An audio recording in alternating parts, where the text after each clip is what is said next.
Premièrement, qu'est-ce que le ronflement? Il s'agit d'une vibration de certaines structures de la bouche, en particulier le voile du palais ainsi que la luette. Parfois, les amygdales y contribuent, ainsi que de l'obstruction nasale chronique. Alors, lorsque ces structures vibrent, produisent des bruits qui dérangent le partenaire au cours de la nuit, il y a donc possibilité de les modifier, ces structures, pour en supprimer les vibrations. Le plus important, c'est d'établir quelles sont les structures responsables. Il s'agit donc d'effectuer un examen qui est rapide, mais approfondi de ces structures pour déterminer justement d'où proviennent ces bruits qui dérangent au cours de la nuit. Vous faites ça comment? Alors, l'examen s'effectue en cabinet.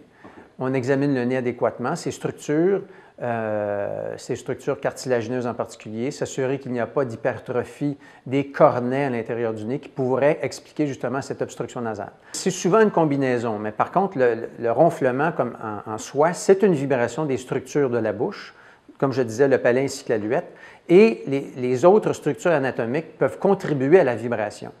Alors, il est donc possible chirurgicalement de modifier les structures du voile du palais et de la luette, soit par une procédure simple qui s'effectue sous anesthésie locale, utilisant un laser comme bistouri. Il y a de nouvelles procédures qui nous permettent d'implanter de petites structures synthétiques au niveau du voile du palais, dans le but d'augmenter sa rigidité et donc d'en diminuer sa vibration. Et le traitement chirurgical ultime, lorsque nécessaire, consiste à faire une modification des muscles d'une façon un petit peu plus avancée et qui inclut habituellement la chirurgie de l'amygdale, c'est-à-dire qu'on fait l'exérèse des amygdales dans certains cas. Le voile du palais, lorsqu'on le modifie, on se doit d'en respecter sa fonction. La fonction du palais est d'empêcher les aliments de refluer au niveau du nez lorsque l'on mange.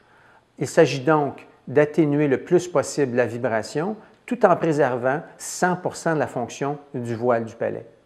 Alors, on peut s'attendre de façon tout à fait réaliste de supprimer à peu près 90% des vibrations, donc d'atténuer à peu près 90% des bruits provenant de ces structures. Comme je le mentionnais tantôt, s'il y a de l'obstruction nasale, on peut corriger l'obstruction nasale lors du même temps opératoire ou par la suite, dans le but justement d'améliorer le passage de l'air au niveau des voies aériennes en supprimant le plus possible les vibrations. Tout dépendant du genre d'intervention qu'on a choisi, habituellement là, sous anesthésie locale, c'est environ 20 à 30 minutes.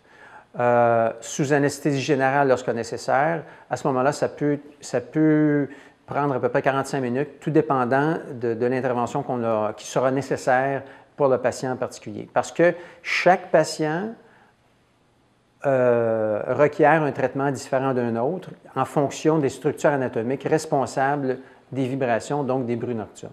Cette procédure, disons que la procédure qui consiste à mettre de petits implants au niveau du palais est beaucoup moins souffrante. Par contre, elle ne s'adresse qu'à certains patients. Il faut qu'il y ait des facteurs anatomiques idéaux pour que cette procédure fonctionne. Lorsque la technique consiste à modifier chirurgicalement les structures dont on parlait tantôt, évidemment, il peut y avoir une douleur au niveau du palais lorsque la personne avale, lorsqu'elle mange, lorsqu'elle avale sa salive pour à peu près 7 à 10 jours. Ces douleurs sont atténuées considérablement par des médicaments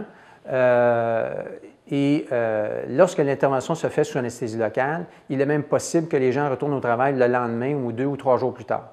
Lorsqu'on fait la procédure sous anesthésie générale, il est recommandé de prendre à peu près une semaine d'arrêt de travail.